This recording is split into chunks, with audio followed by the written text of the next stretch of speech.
আলেম ওলামাদের কাছে তেমন পরিচিত না হলেও সাধারণ মানুষের কাছে অত্যন্ত পরিচিত র্যাপার আলী হাসান নাম তার। সে পরিষ্কারভাবে বলেছে যত যাই হোক গান বাজনাটাকে হারাম,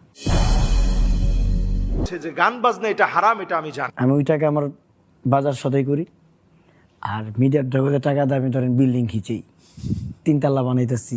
যেহেতু এটা হারাম, এই টাকা দিয়ে আমি বাজারঘাট করি না। এটা দিয়ে যে উপার্জিত টাকা পয়সাগুলো আসে, আমি এটা দিয়ে 3 তলা একটা বাড়ি করতেছি। সে হয়তো জানে না সে যে কথাটা বলছে কত দামি কথা বলছে।